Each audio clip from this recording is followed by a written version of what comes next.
Avis vascular centre మన దేశంలోనే the best varicose vein hospital.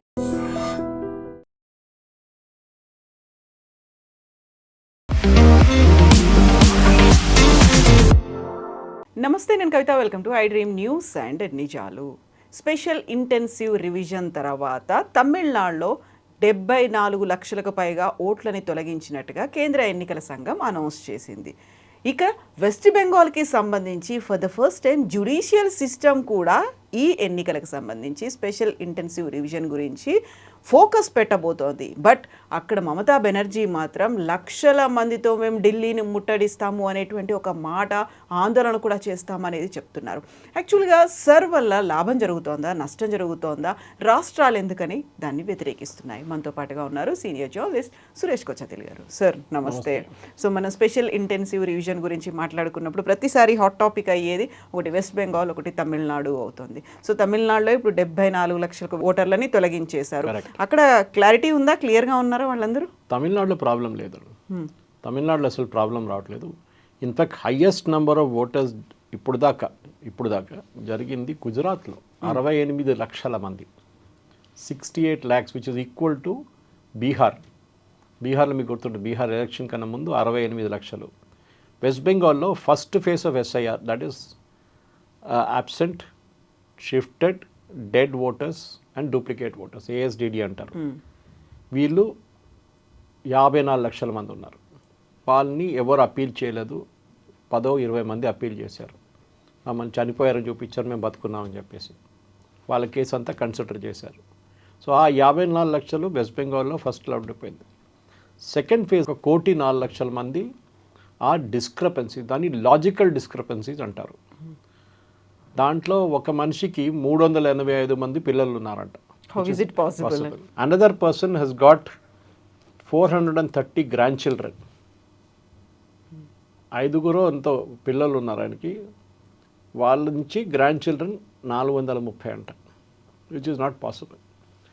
మూడవది ఏంటంటే పేర్లు మ్యాచ్ కావట్లేదు. మీ నాన్నగారి పేరు మీరు ఇచ్చిన దానికి ఒరిజినల్ 2002 ఎలక్ట్రల్ రోల్ నుంచి తీసుకుంటారు. ఇప్పుడు లేటెస్ట్ తీసుకోరు వాళ్ళు. లాస్ట్ ఎస్ఐఆర్ ఎప్పుడు జరిగిందో 2003లో. ఈ టైంలో ఆ రోజు లిస్టులో ఎవరు ఉన్నారో వాళ్ళ పేరుతో మ్యాచ్ చేస్తారు వీళ్ళు. సో దాన్ని ప్రాజనీ మ్యాపింగ్ అంటారు. అంటే ఆ టైంలో మీరు ఆ టైంలో 21 years ఉండే ఓటింగ్ ఏజ్, ఇప్పుడు 18 చేశారు. మీరు ఆ టైంలో 21 కాకపోయినప్పుడు మీరు ఫర్ ఎగ్జాంపుల్ 14 లేకుంటే 12 years ఓల్డ్, 12 సంవత్సరాలు 14 సంవత్సరాలు ఉన్న టైంలో మీరు ఓటర్ కాదు, కానీ మీ అమ్మగారు నాన్నగారు ఓటేశారు. మీకు గుర్తుండదు వాళ్ళు ఎక్కడ ఓటేశారని. అట్లీస్ట్ డిస్ట్రిక్ట్ గుర్తుంది, నాకు గుర్తుంది ఈ డిస్ట్రిక్ట్. సిటీ గుర్తుంది, ఈ సిటీ 24 పర్గనాసో లేకుంటే కలకత్తానో లేకుంటే బీర్భూమో ఎక్కడని చెప్తారు, మిద్నాపూర్, వెస్ట్రన్ మిద్నాపూర్. ఎలక్షన్ కమిషన్ ఏం చేస్తారంటే వాళ్ళ డేటాతో మ్యాచ్ చేస్తారు దీన్ని ప్రాజనీ మ్యాపింగ్లో. పిల్లలు ఆ టైంలో 14 years ఉన్న వాళ్ళు 23 సంవత్సరాల తర్వాత they would be voting age. Vote వేసేసారు అనుకుంటారు. నడిమిట్లో కూడా వాళ్ళు ఇంకొక 14 అనుకోండి, ఇంకా 8 సంవత్సరాల తర్వాత జరిగిన ఎలక్షన్లో 2009, 2010 ఆ ఎలక్షన్లు అన్నీ ఓట్ చేసి ఉంటారు. State and assembly and central government election కూడా, యూనియన్ గవర్నమెంట్ ఎలక్షన్. కానీ వాళ్ళైనా వాళ్ళ నాన్నగారు కొడుకు కూతురు, దీన్ని ప్రాజనీ మ్యాపింగ్ అంటారు. ఇప్పుడు మన దగ్గర జరగబోతుంది. మన దగ్గర ప్రక్రియ స్టార్ట్ అయింది ఆల్రెడీ. హైదరాబాద్లో అన్నిటికంటే పెద్ద ప్రాబ్లం ఉందంట, మ్యాచింగ్ జరగట్లేదంట. 54% మంది మ్యాచ్ అయ్యారంట. So that got be big problem in Hyderabad. Problem ఏంటంటే ఇక్కడ హైదరాబాద్లో షిఫ్ట్ అయిపోతారు వీళ్ళు. ఓకే, ఇక్కడ నుంచి మారిపోతారు చాలామంది, బయటికి వెళ్ళి ఉంటారు, లేకుంటే చాలామంది ఇక్కడికి వస్తారు. అక్కడ ఓటేసిన వాళ్ళు ఇక్కడ ఉంటారు, ఇక్కడ ఓటేసిన వాళ్ళు ఆంధ్రాలో వెళ్ళి ఓటేస్తారు. మళ్ళీ ఇండియాలా ఉంది ఇక్కడ. ఇంకోటి మన దగ్గర పెద్ద ఫ్రాడ్ ఏంటంటే 2 ఓటర్ ఐడి కార్డులు ఉంటాయి. ఒకటి ఆంధ్రాలో ఉంటుంది, ఒకటి తెలంగాణలో ఉంటుంది. సో ఈసారి ఇప్పుడు మ్యాపింగ్లో అది కూడా జరుగుతుంది. Any will compare to west Bengal. So మన దాంట్లో ఇప్పుడు చూస్తే గుజరాత్ అన్నిటికంటే ఎక్కువ మంది ఓటర్ని స్ట్రైక్ ఆఫ్ చేశారు, 68 లక్షల మందిని. ఆలోచించండి, ఇట్స్ అ హ్యూజ్ నెంబర్ అన్నమాట. అది ఎస్ఐఆర్ కన్నా ముందు 5 కోట్ల మంది ఉండే ఓటర్స్, 5,08,00,000. అది ఇప్పుడు తగ్గి 4,40,00,000 వచ్చింది, which is a drop of around 13%, 13.4% ఓటర్స్ని డ్రాప్ చేసేసారు లిస్ట్ నుంచి. మధ్యప్రదేశ్ 34 లక్షల మంది, దాంట్లో రెడ్యూస్ ఫ్రమ్ 5.9%, అంతే తక్కువ, గుజరాత్ కన్నా తక్కువ. రాజస్థాన్లో చూస్తే అక్కడ కూడా ఓటర్స్ తగ్గింది 5,46,000 నుంచి 5,15,000. ఛత్తీస్గఢ్ 2,12,00,000 నుంచి 1,87,000. కేరళ అన్నిటికంటే తక్కువ 8,97,000. అంటే కేరళ ఒక చిన్న స్టేట్, అది దట్ ఇస్ అన్ అడ్వాంటేజ్. ఇంకోటి ఏంటంటే వాళ్ళ దగ్గర ఇప్పుడు కన్సిస్టెంట్గా అసెంబ్లీ ఎలక్షన్, లోక్సభ ఎలక్షన్ వచ్చినప్పుడు చాలా మటుకు లిస్ట్ క్లీనప్ చేశారు వాళ్ళు. సో దానికోసం only 8 lakh people are missing. దాని తర్వాత లక్షద్వీప్, అండమాన్ నికోబార్ చిన్న దాంట్లో నేను అది ఎక్కువ లేదు. కానీ ఇప్పుడు జరిగింది ఏంటంటే వెస్ట్ బెంగాల్ ఇష్యూ జరిగింది.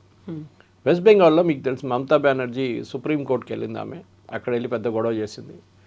నేనే ఆర్గ్యూ చేస్తానని చెప్పి బ్లాక్ కోట్ వేసుకొని ఆర్గ్యూ చేసింది ఆమె. కానీ మనం చూసింది ఏంటంటే దాని తర్వాత నెక్స్ట్ డే సుప్రీంకోర్టు ఆర్డర్లో ఆమె పేరు లేదు, లిస్ట్ ఆఫ్ అడ్వకేట్స్ అపియరింగ్ లేరు. సో ఐ థింక్ దాంతో అశ్విని ఉపాధ్యాయ ఇంకెవరో వెళ్ళి మేము కూడా ఓటేస్తాం, మాకు కూడా ఆర్గ్యూ చేయడానికి మా క్లయింట్స్ని అనుమతించాలంటే కాదు, ఆమె ముఖ్యమంత్రి ఆర్గ్యూ చేస్తుందంటే మేము కూడా అలౌ చేసాం, పోనీయండి. మళ్ళీ మీ క్లయింట్స్ అందరిని అలౌ చేయడం ఎట్లా కాదు, you represent your client. Anyway ఆమె ఆర్గ్యుమెంట్ ఏముందంటే అక్కడున్న మైనారిటీస్, ముస్లిమ్స్, అక్కడున్న మహిళలు, అక్కడున్న పేదోళ్ళు వీళ్ళందరినీ లిస్ట్ నుంచి తొలగిస్తే, which is the same argument which Rahul Gandhi వీళ్ళందరూ యూజ్ చేసిన అదే ఆర్గ్యుమెంట్. బీహార్లో కూడా అదే ఉండే. నాకు అర్థం కాదు, ఏ ఓటర్ లిస్ట్లో మీ పేరు దగ్గరో వెనకనో ముందనో మీరు పేదోళ్ళని రాసి పెడతారా ఎక్కడైనా? Muslims you can still understand, వాళ్ళ పేరుతో తెలిసిపోతుంది. కానీ మీకు అబ్జెక్షన్ ఇవ్వడానికి టైం ఉంది కదా. సో ప్రక్రియ నేను ఎక్స్ప్లెయిన్ చేస్తాను కవిత గారు. ఇప్పుడు ప్రాజనీ మ్యాపింగ్ అంతా అయిపోయిన తర్వాత ఈ లిస్ట్ నుంచి తీసేసిన పేర్లు ప్రతి బూత్లో డిస్ప్లే చేయాల్సి వస్తుంది. ఇప్పుడు మా దగ్గర అల్వాల్లో గౌతమ్ మోడల్ స్కూల్ మాది బూత్, గోల్నాకా కాడ. అక్కడ ఆ లిస్ట్ మొత్తం డిస్ప్లే చేస్తారు వాళ్ళు, ప్రింట్అవుట్ తీసి. ప్రతి బూత్లో throughout the country, Bihar, west Bengal ఎక్కడెక్కడ జరుగుతుందో, ఇప్పుడు జరిగింది కూడా గుజరాత్, కేరళ, మధ్యప్రదేశ్, రాజస్థాన్, అందరి దగ్గర వాళ్ళ లిస్టు ప్రింట్ చేసి వీళ్ళని డిలీట్ చేసాం ఈ పేర్లు అని చెప్పి అక్కడ పబ్లిష్ చేస్తారు. మన జాబ్ ఏంటంటే అక్కడ వెళ్ళి చూసుకోవడం మన పేరు ఉందా లేదా అని. సరే అది మాత్రం కాదు, మేము ఇక్కడ లేము, బయట ఉన్నాము, మీ ఇంట్లో నుంచి ఎవరైనా వెళ్ళి చూడొచ్చు. మూడోది, ఈ లిస్టు ప్రతి రిజిస్టర్డ్ ఎలక్టరల్ పార్టీకి ఇస్తారు, నేషనల్ పార్టీ, కాంగ్రెస్, బీజేపీ. మన దగ్గర తెలంగాణ అంటే బీఆర్ఎస్, మన కాంగ్రెస్, వీళ్ళందరూ ఉంటారు మొత్తం. All the list will be there అన్నమాట, అందరు పబ్లిష్ చేస్తారు. సో ప్రతి బూత్లో 1,200 మంది దాకా ఉంటారు. ఆ బూత్ రిప్రజెంటేటివ్కి ఇస్తారు ఎలక్షన్ కమిషన్. ఇది మీ లిస్ట్, డిలీటెడ్ లిస్ట్, ఇది పబ్లిష్డ్ లిస్ట్. ఇది వీళ్ళ పని ఏంటంటే డిలీటెడ్ లిస్ట్ ఫస్ట్ చూసుకుంటారు. డిలీటెడ్ లిస్ట్లో ఎంతమంది ఉన్నారో ఎంతమంది పోయారు ఆ లిస్ట్లో వెళ్ళి వాళ్ళు డిలీట్ ఆయన పేర్లు చూసుకుంటే వాళ్ళకి తెలుసు, ఆ ఏరియా నుంచి వాళ్ళు కదా. ఇప్పుడు నేను కూర్చుంటే మా ఏరియాలో ఉన్న అందరు తెలుసు, most of them I know. అరే వీళ్ళ పేరు ఎందుకు ఇక్కడ వచ్చింది, వీళ్ళు ఉన్నారు కదా ఇక్కడ అని చెప్పి then we go to their house, వాళ్ళతోని ఒక ఫామ్ ఫిల్అప్ చేపిస్తాం. ఆ ఫామ్ ఎలక్షన్ కమిషన్కి సబ్మిట్, అపీల్ అంటారు దాన్ని. ఎలక్షన్ కమిషన్ సబ్మిట్ చేస్తే ఎలక్షన్ కమిషన్ ఏమంటారంటే మీ పేరు ఎట్లా డిలీట్ అయింది, ఎందుకు డిలీట్ అయింది, మీ అమ్మగారు నాన్నగారి పేరు తను మ్యాచ్ కావట్లేదు, ఎందుకు, అది ఎక్కడో రావు బదులు RAAO అని రాసి ఉంటుంది. అప్పుడు ఇన్ఫ్యాక్ట్ ఇది జరిగింది కూడా 2014 ఎలక్షన్ కన్నా ముందు, 2003 అనుకుంటా, ఆ టైంలో నేను ట్రిమర్గిరిలో ఉన్నాను. ఆ టైంలో ట్రిమర్గిరి నుంచి అల్వాల్కి 2003లో వచ్చాను ఇల్లు ఫ్లాట్ కొనుక్కొని. అప్పుడు నా పేరు తెలుగులో ఉండే, Suresh Kochattil, father of son of MK Vijayan, మా ఫాదర్ పేరు. వీళ్ళేం చేశారంటే తెలుగు నుంచి ఇంగ్లీష్కి ట్రాన్స్లేట్ చేశారు నెక్స్ట్ ఎలక్షన్కి. Suresh Kochattil became SUREESSSH. కోచాటల్లో 3 Tలు కూడా కొట్టేశారు వాళ్ళు. మా ఫాదర్ పేరేమో EMKAY విజయన్, MKకి ఇనిషియల్స్ ఆయన పేరు, MK విజయన్ బికేమ్. మ్యాచ్ కావట్లేదు ఇప్పుడు. సో నేనేం చేశానంటే ఆ టైంలో, అప్పుడు SIR లేదు ఏం లేదు, నేనే వెళ్ళి ట్రిమల్గిరి MRO ఆఫీస్కి వెళ్ళి అప్లికేషన్ ఇచ్చాను, మనోవికాస్ నగర్ దగ్గర వెళ్ళి, ఇట్లా నా పేరు తప్పు ఉందండి. నో ప్రాబ్లమ్ సార్, కరెక్ట్ చేస్తాను, మీరు రాసి ఇచ్చేసాను, ఇంకో ఫామ్ ఇచ్చాను, రాసి సంతకం పెట్టి ఇచ్చేసాను. ఆ టైంలో ఆధార్ జస్ట్ స్టార్టెడ్ కమింగ్, రాలేదు ఇంకా ఫుల్ ఫ్లెజ్డ్గా. సో ప్రూఫ్, ఇంకేమైనా ప్రూఫ్ అడిగితే పాన్ కార్డ్ అని ఇచ్చేసానంటే అది అయిపోయిందా, నా కార్డు వచ్చింది, కరెక్ట్ నేమ్తో వచ్చింది. ఈసారి చూస్తే పాత కార్డు డిలీట్ చేయలేదు, అట్లనే ఉండిపోయింది అది. సో ఐ హ్యావ్ 2 cards నా. తర్వాత నేను అల్వాల్కి షిఫ్ట్ అయ్యాను. అల్వాల్ షిఫ్ట్ అయినా అది డిఫరెంట్, అది సికింద్రాబాద్ కంటోన్మెంట్, అదేమో మెడ్చల్ మల్కాజిగిరి. ఏం చేయాలి ఇప్పుడు, అది పెద్ద ప్రాబ్లం. ఇమీడియట్గా నేను అక్కడ కొత్త ఓటర్గా రిజిస్టర్ చేసి నా పాత అప్లికేషన్స్ ఆన్లైన్ నేను డిలీట్ చేయమని చెప్పి ఐడి నెంబర్స్ ఇచ్చేసాను. ఎలక్షన్ ఐడి నెంబర్స్ ఉంటుంది ఒకటి, ఎపిక్ నెంబర్ అంటారు దాన్ని. తర్వాత చూస్తే అది డిలీట్ కాలేదు. 3 ఉన్నాయి అయితే. సో 3వ కార్డు ఏమైంది, పాత తప్పుని చూడండి, సురేష్ అని చెప్పి తప్పు కూడా తెలుగు నుంచి ఇంగ్లీష్ ట్రాన్స్లేట్ చేసింది, అది మళ్ళీ నాకు ఇచ్చారు. అది చెప్పాను, అక్కడ వెళ్ళి నేను ఇచ్చిన తర్వాత కరెక్ట్ కార్డు ఇచ్చారు, మళ్ళీ మీరు నాకు తప్పు కార్డు ఇస్తారు. అరే అట్లా జరిగిందా, పని చేయండి, అల్వాల్ మున్సిపాలిటీలో వెళ్ళి ఫామ్ ఇచ్చాను. మరి ఇంకోటి ఆ టైంలో మున్సిపాలిటీ ఉండే, జిహెచ్ఎంసీ రాలేదు, ఇంకా ఇచ్చాను, కరెక్ట్ కార్డు ఇచ్చారు మళ్ళీ. కానీ పాత 3 కార్డులు డిలీట్ కాలేదు ఇంకా. ఓకే, మళ్ళీ నేను తిరిగాను. చెప్పండి ఎంతమంది తిరుగుతారు ఇట్లా? ఎగ్జాక్ట్లీ, చాలామంది వెళ్ళరు. ఇప్పుడు ఎస్ఐఆర్ ప్రాసెస్లో ఏం చేశారంటే, అప్పుడు ఆఫ్కోర్స్ కంప్యూటరైజేషన్ అంత ఎక్కువ లేకుండా ఇప్పుడు వాళ్ళు మ్యాచ్ చేస్తున్నారు మిమ్మల్ని, మీ డూప్లికేట్స్ అని చెప్పిన ఏఎస్ఎస్డిలో ఒకటి డూప్లికేట్, ఇట్లాంటి డూప్లికేట్స్ని తీసేస్తారు. అంటే పేరుతో సహా, ఫాదర్ పేరుతో సహా, మీ అడ్రస్తో సహా మ్యాచ్ చేస్తే మీకు ఉండాల్సిన మీ దగ్గర ఒకటే కార్డు, ఆ ఒక్క కార్డు ఇది అని చెప్పి లాస్ట్ ఇప్పుడు డిలీట్, ఇప్పుడు నాకు ఒకటే కార్డు చెప్పి. సో టుక్ సమ్ టైం అనమాట. కానీ ఎంటబడాల్సి వస్తుంది. మన దగ్గర ప్రాబ్లం ఏమవుతుందో చూస్తుంటారు కవిత గారు, ఎలక్షన్ రోజు పొద్దున చాలామంది తిరుగుతుంటారు బూత్ల దగ్గర, మా పేరు లేదంటే మొన్న ఓటేసాం కదా మేము, అరే మా అమ్మగారి పేరు ఉంది, నాన్నగారి పేరు, నా పేరు లేదు. మీరేం చేస్తున్నారు, నిద్రపోతున్నారా? లిస్ట్ ఆన్లైన్ చెక్ చేసుకోవచ్చు మీరు. ఎలక్షన్ కన్నా 2 నెలల ముందు మనకు డ్రాఫ్ట్ లిస్ట్ వస్తుంది. You can go online and check, 5 నిమిషాలు తీసుకుంటుంది అంతే. If you have your EPIC card number, కార్డుతో సహా సర్చ్ చేయొచ్చు. లేకుంటే ఓటర్స్ పోర్టల్ ఉంది, యాప్ ఉంది, you can check it on the phone. నా ఫోన్లో ఉంది అది. ఎవరైనా వచ్చి అడిగితే నేను ఇమీడియట్ చెక్ చేసి చెప్తాను వాళ్ళకి. చెయ్యరు మనం. సో వెస్ట్ బెంగాల్ ప్రాబ్లం ఇది, డూప్లికేట్ ఓటర్స్. దాంట్లో చాలామంది బంగ్లాదేశ్ నుంచి దూరిచ్చిన వాళ్ళు ఉన్నారు. వాళ్ళు ఏం చేశారంటే ఆ టైంలో దొంగ వాళ్ళు ఫేక్ కార్డ్స్ తయారు చేసుకున్నారు. నిన్న చూసాం కదా, పట్టుకున్నారు 8 మంది బాంబ్ బ్లాస్ట్ చేయడానికి ప్లాన్ చేసిన వాళ్ళు. అట్లనే వీళ్ళు కూడా తయారు చేసుకుంటారు. కానీ వీళ్ళు ఏం చేస్తారంటే ఆ తీసుకునే రష్లో అక్కడ ముందు కమ్యూనిస్ట్ వాళ్ళు చేసి ఇచ్చారు, తర్వాత మమతా బెనర్జీ వాళ్ళ పార్టీ చేసి ఇచ్చారు. లాస్ట్ 18 సంవత్సరాల నుంచి వాళ్ళే చేస్తున్నారు. దానికన్నా ముందు కమ్యూనిస్ట్ వాళ్ళు చేసి ఇచ్చారు. ఎవరో నాన్నగారి పేరు, ఎవరో అమ్మగారి పేరు పెట్టేసి కార్డు తయారు చేసుకున్నారు. వాళ్ళు ఏదో ఐడి కావాలి వెస్ట్ బెంగాల్ ఎంటర్ కావడానికి, బంగ్లాదేశ్ నుంచి వచ్చిన వాళ్ళు. అది ఇప్పుడు చెక్ చేస్తున్నారు. వీళ్ళేమంటున్నా, మా నాన్న పేరు నజరుల్ ఇస్లాం, నా పేరు మొహమ్మద్ ఇస్రార్. 2002కి వెళ్తే అట్లా మొహమ్మద్ నజరుల్ ఇస్లాం అనే మనిషే లేడు. మీరు చెప్పిన ఏరియాలో లేరు, ఆ పేరుతో ఉన్న కొడుకు కూడా లేడు. ఇప్పుడు ఏం చేయాలి? ఇప్పుడు దీన్ని డిస్క్రిపెన్సీ, లాజికల్ డిస్క్రిపెన్సీ అంటాం. సో దీన్ని యూజువల్లీ ఈఆర్ఓ లెవెల్లో చెక్ చేస్తారు, ఎలక్టరల్ ఆఫీసర్. కానీ వెస్ట్ బెంగాల్ ఏం జరిగిందంటే, ఎలక్షన్ కమిషన్ దగ్గర స్టాఫ్ ఉండదు ఎప్పుడు. ఎలక్షన్ కమిషన్ ఏం చేస్తారంటే స్టేట్ గవర్నమెంట్ దగ్గర నుంచి స్టాఫ్ని తీసుకుంటారు. తీసుకొని certain level, class A officer, class B officer, class C officer, ప్రతి పనికి సపరేట్ పనికి ఉంటారు వాళ్ళు. బాటమ్ మోస్ట్ లెవెల్ వాళ్ళు ఫామ్స్ కలెక్ట్ చేస్తారు, దానికన్నా పైన చెక్ చేస్తారు, దానికన్నా final authority ERO will approve the list.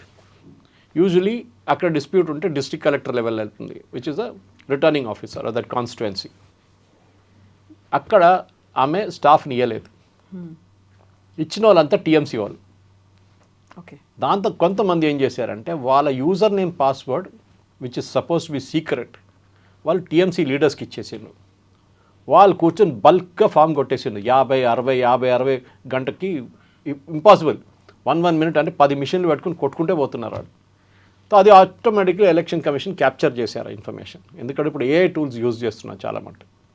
AI టూల్స్ని capture చేసుకున్నారు, ఏం జరిగింది అనేది. తర్వాత వాళ్ళకి తెలిసిపోయింది ఇది ఎంటైర్ థింగ్ వాజ్ ఫ్రాడ్ అని చెప్పి 3 సస్పెండ్ చేయమన్నారు. దీంట్లో పాస్వర్డ్ ఇచ్చిన వాళ్ళది వెస్ట్ బెంగాల్ గవర్నమెంట్ వాళ్ళు సస్పెండ్ చేయలేదు, వాళ్ళు టీఎంసీ వాళ్ళు. వీళ్ళు సుప్రీంకోర్టుకి వెళ్ళారు. సుప్రీంకోర్టు నడుస్తుంది, ఇవాళ కూడా ఉండే హియరింగ్. యాక్చువల్లీ సుప్రీంకోర్టు అడిగారంటే చీఫ్ సెక్రటరీని పిలిపించారు, ఎందుకు సస్పెండ్ చేయలేదు, రేపే చేసేస్తాం సార్ అన్నారు సుప్రీంకోర్టు దగ్గర. ఒక వారం తర్వాత మళ్ళీ కాలేదు సస్పెన్షన్. మళ్ళీ సుప్రీంకోర్టుకి వస్తే కంటెంప్ట్, ఈ రోజు జైలు వేసేస్తానని చెప్పారు సుప్రీంకోర్టు. ఇమ్మీడియట్లీ సస్పెన్షన్ ఆర్డర్ వచ్చింది. అది కాకుండా చాలామంది ఇట్లాంటి డూప్లికేట్స్ని రికన్సైల్ చేయలేకపోతున్నారు. ఇప్పుడు ఎలక్షన్ కమిషన్ లాస్ట్లో సుప్రీంకోర్టుకి విసుకొచ్చి, సుప్రీంకోర్టు ఏమన్నారంటే ఒక 5 రోజుల ముందు we are fed up, there is a trust deficit అన్నారు. అంటే వీళ్ళిద్దరి నడుమిట్లో ఒక నమ్మకం లేదు ఇద్దరికి, వీళ్ళకి వాళ్ళ మీద లేదు, వాళ్ళకి వీళ్ళ మీద లేదు.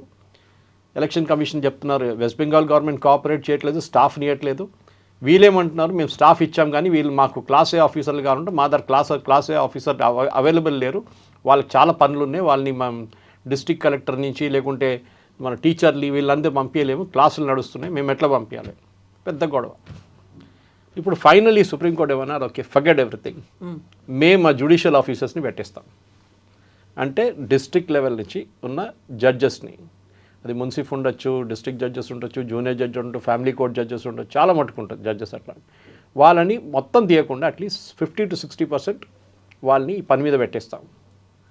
మిగతా రిటైర్ అయిన వాళ్ళు ఉన్నారు. చీఫ్ జస్టిస్ ఆఫ్ కల్కట్టా హైకోర్టుకి ఒక మ్యాండేట్ ఇచ్చారు, 3 రోజులు ఇస్తున్నాం. రిటైర్డ్ అయిన జడ్జెస్ విత్ ఇంపెకబుల్ ఇంటెగ్రిటీ, అంటే వాళ్ళ పేరు మీద బ్లాక్ మార్క్ లేకున్న వాళ్ళని పిలిపించుకొని ఈ రెఫరెన్స్ ఈ చెక్ చేయడం పని మీద పెట్టండి. అంటే మీ పేరు డిలీట్ అయింది, కవిత గారు ఒక ఫామ్ తీసుకొచ్చారు, ఫిలప్ చేసి ఇచ్చేశారు, చూడండి నా పేరు లేదు లిస్ట్లో కానీ డిలీటెడ్ అని చూపిస్తుంది, నేను యాక్చువల్ ఓటర్, ఇది మా ఫామ్లో ఫిలప్ చేసాం, ఫామ్ 7లో అమ్మగారు నాన్నగారు పేరు ఉంది, లాస్ట్ నోన్ ఎపిక్ మీకు తెలుసుంటే అది కూడా పెట్టచ్చు. వీళ్ళు ఏం చేస్తారంటే డాక్యుమెంట్ అడుగుతారు మీద, just okay fine we accept your mother and father's name, వాళ్ళ ప్రూఫ్ ఏమందా అన్నారు, ప్రూఫ్ ఏం లేదండి, మీ ప్రూఫ్ ఏమైనా ఉందా, ఉందండి, ఏది ఉంది, నా దగ్గర ఆధార్ కార్డు ఒకటి ఉందండి. ఇప్పుడు కూడా ఇవాళ కూడా సుప్రీంకోర్టులో ఆర్గ్యుమెంట్ జరిగింది. Ashwini Upadhyay use my very good friend of mind, ఆయన సీనియర్ సుప్రీంకోర్టు లాయర్, ఆయన బీజేపీ లీడర్ కూడా. మోదీ గారి క్యాంపెయిన్ టైంలో ఫస్ట్ టైం కలిసాను 2014లో వారణాసిలో, ఈ was staying the same hotel. Ashwini Upadhyay గారు ఏమన్నారంటే ఇది ఒక పెద్ద ఫ్రాడ్, వెస్ట్ బెంగాల్లో ఫ్యాక్టరీ ఉంది అక్కడ ఆధార్ కార్డులది, you cannot accept Aadhaar card. ఇప్పుడు కూడా అంతే, as per supreme court's earlier ruling, ఇప్పుడున్న రూలింగ్ ప్రకారం ఆధార్ కార్డ్ని ఒక ప్రూఫ్ ఆఫ్ సిటిజన్షిప్ అని యాక్సెప్ట్ చేయకూడదు. ఇన్ఫ్యాక్ట్ ఆధార్ కార్డ్ యాక్సెప్ట్ చేయకూడదు, పాన్ కార్డ్ యాక్సెప్ట్ చేయకూడదు, మీ రేషన్ కార్డ్ యాక్సెప్ట్ చేయకూడదు. అప్పుడు మీరు అడగొచ్చు మళ్ళీ నన్ను ఎట్లా యాక్సెప్ట్ చేస్తారు. Ironically passport is a proof, కానీ మిగతా చాలా మటుకు ఉన్నాయి. We can show through 10th class certificate, మీ బర్త్ సర్టిఫికేట్ ఎప్పుడు మనం పాత టైంలో బర్త్ సర్టిఫికేట్ లేకుండే, ఎక్కడో హాస్పిటల్లో పుట్టుంటారు, బర్త్ సర్టిఫికేట్ తీసుకోరు. సో ఇది పెద్ద కాంప్లికేషన్ ఇది, because this is special intensive revision, not revision or not special revision. అస్సాంలో SIR జరిగింది, ప్రతిసారి మన దగ్గర రివిజన్ నడుస్తుంది. అంటే మీ ఇంటికి వస్తారు, కవిత గారు ఉన్నారు, ఉన్నారు, మీ కొడుకు మీ husband tick tick tick tick అందరు ఉన్నారు కదా, ఉన్నారు, సరే వెళ్ళిపోతారు. వాళ్ళు చెక్ కూడా చేయరు ఉన్నారా లేదా. కొన్నింటికి వెళ్తారు, హస్బెండ్ వైఫ్ వర్కింగ్ కపుల్, 2 సార్లు వెళ్తారు, 3 సార్లు డోర్ లాక్డ్ అని చెప్పేసి డిలీట్ చేసి పడేస్తారు, మీ పేరు DL అని పెట్టేస్తారు. మీకు తెలియదు, ఎలక్షన్ రోజు ముందు రోజు మీరు మాకు స్లిప్ రాలేదు అంటే చూస్తే మీ పేరే లేదు లిస్ట్లో. సో వెస్ట్ బెంగాల్ ఇప్పుడు ఏం చేశారంటే first time in the history of election commission and republic of India, election కమిషన్తో సహా జ్యుడిషియరీ పనిచేస్తున్నారు ఇప్పుడు, స్టేట్ గవర్నమెంట్ ఎంప్లాయీస్ని పక్కన పెట్టి. అంటే ఫైనల్ స్టేజెస్, జూనియర్ స్టేజెస్లో వాళ్ళు ఉంటారు, ఫామ్ కలెక్ట్ చేయడము, తీసుకురావడం, అక్కడ పెట్టడం, స్కాన్ చేయడం అంతా ఉంటుంది. కానీ ఫైనల్ చెక్కింగ్ ప్రూఫ్కి డిస్ట్రిక్ట్ జడ్జ్, మున్సిఫ్లు నేను చెప్పాను చూడండి, మొత్తం జూనియర్ జడ్జెస్ అందరు ఉన్నారు, దాంతోపాటు రిటైర్డ్ అయిన జడ్జెస్ని కూడా పెడుతున్నారు. ఇవాళ సరిపోలేదని చెప్పి సుప్రీంకోర్టుకి మళ్ళీ ఎలక్షన్ కమిషన్ వస్తే, మళ్ళీ Jharkhand high court, Chhattisgarh high court chief justice దగ్గర చెప్పారంటే మీరు మనుషులు పంపించండి అక్కడికి వెస్ట్ బెంగాల్కి, election commission will take care of the cost, ఉండడము, వాళ్ళ తిండి, వాళ్ళ ట్రాన్స్పోర్ట్ అంతా వాళ్ళు చూసుకుంటారు, మీ హ్యావ్ టు గెట్. ఇది ఇవాళ దాకా జరగలేదు. బట్ ఇక్కడ కొన్ని కన్సర్న్స్ వినిపిస్తున్నాయి. తమిళనాడులో ఫస్ట్ ఇంటెన్సివ్ రివిజన్ అవ్వకముందు 97 లక్షల ఓటర్లను తీసేశారు అని, కంప్లీట్గా SIR వచ్చిన తర్వాత దాన్ని మళ్ళీ కరెక్షన్స్ చేస్తే 74, అంటే ఆల్మోస్ట్ ఒక 22-23 lakh ఓటర్స్ వచ్చారు, అంతకుముందు మొత్తం అందరినీ డిలీట్ చేసేశారు. బట్ ఇలాంటి అబ్జెక్షనే అక్కడ కూడా వస్తోంది కదా, మీరు ఎలా అయితే డిఫరెంట్ స్టేట్స్లో చేస్తున్నారో మా మీద కావాలని మీరు పగబట్టినట్టుగా మీరు చేస్తున్నారు కాబట్టి మేము లక్షలాదిగా వచ్చి ఢిల్లీని ముట్టడిస్తాం, లేకుంటే ఢిల్లీలో ఆందోళన చేస్తామనేది మమతా బెనర్జీ చెప్తోంది కదా, అక్కడ కొన్ని కరెక్షన్స్ కూడా ఉండొచ్చు కదా. ఉంటుంది. ప్రాబ్లం ఎక్కడ వచ్చిందంటే మన దగ్గర SIR లాస్ట్లో జరిగింది 2000-2003లో, దానికన్నా ముందు 5 సార్లు SIR జరిగింది, దాంతో సహా నెహ్రూ టైం నుంచి స్టార్ట్ అయింది SIR. I think last one Manmohan Singh టైంలో ఉండే, గవర్నమెంట్ టైంలో ఉండే SIR జరగలేదని కాదు, జరిగింది, కానీ కంప్యూటరైజేషన్ లేకుండా ఆ టైంలో మాన్యువల్గా లిస్ట్ ఎంటర్ చేస్తుంటే టైప్ చేసి టైప్ రైటర్లో, early days of computer. So matching కావట్లేదు అన్నమాట, పేర్లే మేజర్ ప్రాబ్లం. నేను చెప్పాను, నా ఎగ్జాంపుల్ ఇచ్చాను చూడండి, ఇట్లాంటి ఉంటుంది చాలా మటుకు. సో డిలీట్ అయిన వాళ్ళు ఏమంటే, ఇప్పుడు ఫర్ ఎగ్జాంపుల్ చనిపోయారని ఎట్లా తెలుస్తుందండి ఎలక్షన్ కమిషన్కి, వాళ్ళు ఏం చేస్తారంటే స్టేట్ గవర్నమెంట్ రికార్డ్ ఉంటుంది బర్త్స్ అండ్ డెత్ సర్టిఫికేట్స్ కోసం, ఆ డేటాబేస్ తీసుకుంటారు. ఎవరు తప్పండి దాంట్లో డేటా తప్పు ఉంటే? State government. Because you entered it wrongly. పేర్లు తప్పుగా ఎంటర్ చేస్తుంటారు. వాళ్ళ నాన్నగారి పేరు, వాళ్ళ వైఫ్ పేరు, ఎవరో పేరు ఉంటుంది కదా సర్వైవింగ్ మెంబర్ది, అది కూడా తప్పు కొట్టుంటారు. సో డెఫినెట్లీ అదే 20 లక్షలు మీరు యూనివర్స్ చూస్తే 20 లక్షలు ఏం కాదు, చాలా తక్కువ నెంబర్ అది. That is why they were restored. ఇప్పుడు వెస్ట్ బెంగాల్లో చూడండి ఫస్ట్ 54 lakhs తీసేశారు. దానికి మళ్ళీ వాళ్ళు తిరిగి రారు. చనిపోయిన వాళ్ళు లేచి వచ్చి మళ్ళీ ఓటు వేయరు. వేశారు దీనికన్నా ముందు చాలాసార్లు వేశారు. ఇప్పుడు వాళ్ళతో కాదనమాట. వెస్ట్ బెంగాల్లో మనం చూస్తున్నప్పుడు ఏంటంటే అక్కడ విన్నింగ్ లూజింగ్ మార్జిన్ అక్కడున్న కాన్స్టిట్యున్సీలో 25,000 ఓట్లు యావరేజ్. కొన్ని కాన్స్టిట్యున్సీ ఎక్కువ ఉంటుంది, కొన్ని తక్కువ ఉంటుంది, కానీ యావరేజ్ చేస్తే 25,000. ఇప్పుడు మీరు తీసేసిన 54 లక్షలు ఇంకొక 54 తీసేసి అనుకోండి, 1 కోటి నుంచి 50% we will give as reconciled. మీరు చెప్పారు చూడండి తమిళనాడులో 20 లక్షల మంది తిరిగి వచ్చారని. అట్లా ఉంటే కూడా 1 కోటి మంది వెళ్తే టోటల్ ఓటర్ లిస్ట్ నుంచి మీకు ప్రతి కాన్స్టిట్యుయెన్సీలో విన్నింగ్ మార్జిన్ ఎఫెక్ట్ అవుతుంది. మీకు పడిపోతుంది, అది బాగా పడిపోతుంది. విన్నింగ్ పడిపోవడం కాదు, గెలిచిన పార్టీకి టెన్షన్ అయిపోతుంది. ఎప్పుడు గెలిచిన పార్టీకి టెన్షన్ అవుతుంది, ఓడిపోయిన పార్టీకి టెన్షన్ ఉండదు. ఓడిపోయారు కదా ఎట్లయినా. గెలిచిన పార్టీ ఏమనుకుంటారు, మా ఓటు నుంచే పోతుంది, 25,000 ఓట్లు పోయింది ఇక్కడ నుంచి, మా దగ్గర నుంచి 50,000 మందిని డిలీట్ చేశారు మా కాన్స్టిట్యున్సీ నుంచి. ఏం చేస్తారు? టెన్షన్ అయిపోతుంది. అండ్ దట్ టు వీళ్ళ అలిగేషన్ అంటే వీళ్ళందరూ ముస్లిమ్స్, మెజారిటీ నేమ్స్ ముస్లిమ్స్ తీసేశారు. దాంట్లో బీజేపీ వాళ్ళు ఏమంటారంటే అదంతా బంగ్లాదేశ్ నుంచి వచ్చిన వాళ్ళు. This is the constant game అన్నమాట. సో బహుశా నెక్స్ట్ ఎస్ఐఆర్ వచ్చినప్పుడు ఈ ప్రాబ్లం ఉండకపోవచ్చు. చాలా మటుకు క్లీనప్ అయిపోయింది. దానికోసం ఎగ్జాంపుల్ ఇచ్చాను మీకు. కేరళ చూడండి, ఓన్లీ 8 lakhs. ఎందుకంటే అక్కడ చాలా మటుకు ఒకటే ఎడ్యుకేషన్ దట్ రియలీ హెల్ప్స్. రెండవది వాళ్ళ బర్త్ సర్టిఫికేట్స్ చాలా క్లియర్ ఉంటుంది కేరళలో. ఆల్మోస్ట్ ఒక 40-45 సంవత్సరాల ముందు నుంచే బర్త్ సర్టిఫికేట్ కరెక్ట్గా ఇవ్వడం మొదలుపెట్టారు వాళ్ళు. మన దగ్గర లేదు. ఎస్పెషల్లీ ఊర్లలో పుట్టిన వాళ్ళకి అసలు బర్త్ సర్టిఫికేట్ అనేది ఉండదు. 10th క్లాస్ సర్టిఫికేట్ మీద ఆధారపడి ఉంటారు. కొంతమంది 10th కంప్లీట్ చేయరు. అప్పుడు మీరేం చేస్తారు? ఇప్పుడు ఆధార్ తీసుకున్నాం కదా, ఆధార్ ప్రూఫ్ కాదు, ఆధార్తో సహా మీరు ఒక ప్రూఫ్ ఇవ్వాలి. Aadhaar is a proof of your identity. Suresh Kochattil is Suresh Kochattil అని చూపించడానికి ఆధార్ కార్డ్ పనికి వస్తుంది. Suresh Kochattil address, citizenship is not in question. నేను ఇండియన్ సిటిజన్ కాకపోవచ్చు, కానీ నాకు ఆధార్ కార్డు ఉంటుంది. కరెక్ట్. మన కొంతమంది ఓవర్సీస్ సిటిజన్స్ ఆఫ్ ఇండియా, వాళ్ళకి ఆధార్ ఉంది, కానీ వాళ్ళు ఇండియన్ సిటిజన్స్ కాదు. మా ఫ్రెండ్స్ చాలామంది ఉన్నారు, లండన్లో ఉన్నారు, యూఎస్లో ఉన్నారు. ఎందుకంటే వాళ్ళకి ఇక్కడ ప్రాపర్టీస్ ఉన్నాయి. ప్రాపర్టీస్ కొనుక్కున్నాడు మన దగ్గర రిజిస్ట్రేషన్ ఆఫీస్లో ఆధార్ అడుగుతారు, లింకింగ్కి ఆధార్ ఉండాలి. So as per law it can be given, కానీ వాళ్ళు ఇండియన్ సిటిజన్స్ కాదు. వాళ్ళు బంగ్లాదేశ్ నుంచి వచ్చినప్పుడు అదే లూప్ హోల్ యూజ్ చేశారు. వాళ్ళు బంగ్లాదేశ్ సిటిజన్స్ వాళ్ళు ఇండియాలో ఆధార్ కార్డు తీసుకున్నారు. చెప్పండి చూడండి, పెద్ద ఫ్యాక్టరీ ఉంది. ఇన్ఫ్యాక్ట్ వెస్ట్ మిద్నాపూర్లో ఎక్కడో పాపులేషన్ కన్నా ఎక్కువ ఆధార్ కార్డులు ఉన్నాయి. సర్క్యులేషన్లో బీహార్లో కూడా ఒక constituency, I think the northern part of మర్చిపోయిన ఏరియా, అక్కడ 2 కాన్స్టిట్యున్సీలో పాపులేషన్ పుట్టిన వాళ్ళకైనా ఎక్కువ పాపులేషన్ ఉంది.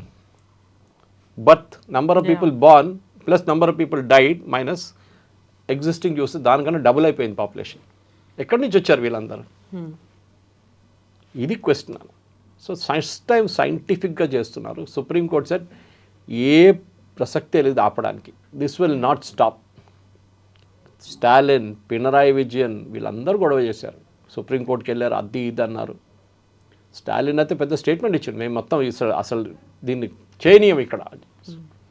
లాస్ట్ సుప్రీంకోర్టుకి వెళ్తే ఏమన్నారు, ఇప్పుడు క్రిస్మస్ వస్తుందండి, దాని తర్వాత పొంగల్ వస్తుంది, సో ఇప్పుడు చేయకండి, ఎస్ఐఆర్ తర్వాత చూసుకుందా, కంటిన్యూస్ ఫెస్టివల్స్ ఉన్నాయి, దానికన్నా ముందు వరదలు వస్తాయంట.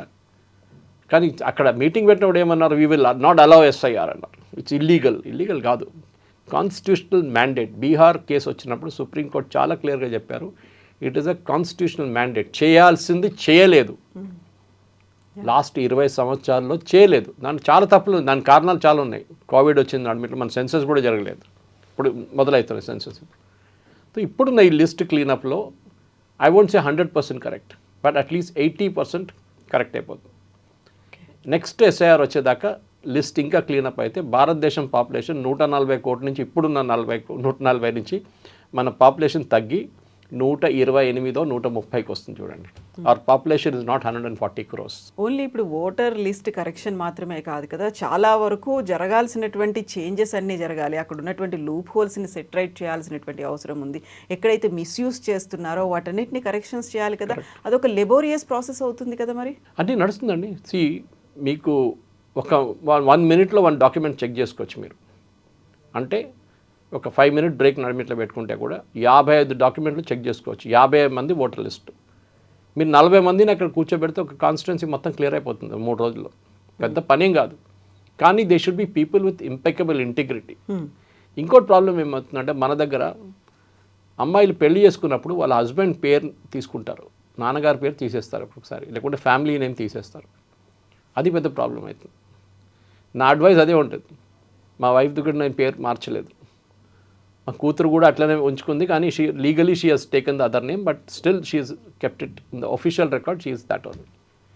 ఇది పెద్ద ప్రాబ్లం అవుతుంది. ఎందుకంటే మీ ఆధార్ కార్డు, మీ ఓటర్ ఐడి, మీ పాస్పోర్ట్, మీ పాన్ కార్డ్, మీ మొత్తం మార్చాల్సి వస్తుంది. అన్ని సర్టిఫికేట్ గెజెట్లో పబ్లిష్ చేయాల్సి వస్తుంది మీకు, మీ పేరు మార్చుతున్నారని చెప్పేసి. సో ఈ name change is the big problem. ఇంకోటి, అమ్మాయి పెళ్లి చేసి బీహార్ నుంచో యూపీ నుంచి బాంబేకి వెళ్తారు, లేకుంటే జార్ఖండ్కి వెళ్తారు, లేకుంటే ఛత్తీస్గఢ్కి వెళ్తారు. వాళ్ళ పేర్లో ఇక్కడ ఉన్నాయి, అక్కడ ఉంటుంది. ఇక్కడ ఒక పేర్లో ఉంటుంది, అక్కడ ఇంకో పేర్లో ఉంటుంది. షీఈ్ మ్యారీడ్, అన్మ్యారీడ్ టైంలో ఒక పేరు, మ్యారేజ్ చేసిన తర్వాత ఇంకో పేరు. ఇది మన దగ్గర తెలంగాణలో కూడా ఉంది, ఆంధ్రాలో కూడా ఉంది. చూడండి ఇప్పుడు రాబోతుంది. ఇప్పుడు చూడండి తమాషా, ఇక్కడ కూడా పెద్ద గొడవ వస్తుంది. సో ఇది ఫస్ట్ ఇస్ లిస్ట్ ఏఎస్ఎస్డి, దాని తర్వాత ప్రొజనీ మ్యాపింగ్, దాని తర్వాత లాజికల్ డిస్క్రిపెన్సీస్. ఈ 3 steps ఎలక్షన్ కమిషన్ చేస్తున్నారు. వెస్ట్ బెంగాల్లో నా అంచనా ప్రకారం minimum 1 crore people will be out of the system. At least 1 crore కాకపోతే 70 నుంచి 80 లక్షల మంది అయితే డెఫినెట్ అవుట్ అవుతారు. గుజరాత్లో 68 లక్షల మంది పోయారంటే వెస్ట్ బెంగాల్లో దానికన్నా ఎక్కువ ఉండాల్సింది. Thank you very much. Thank you.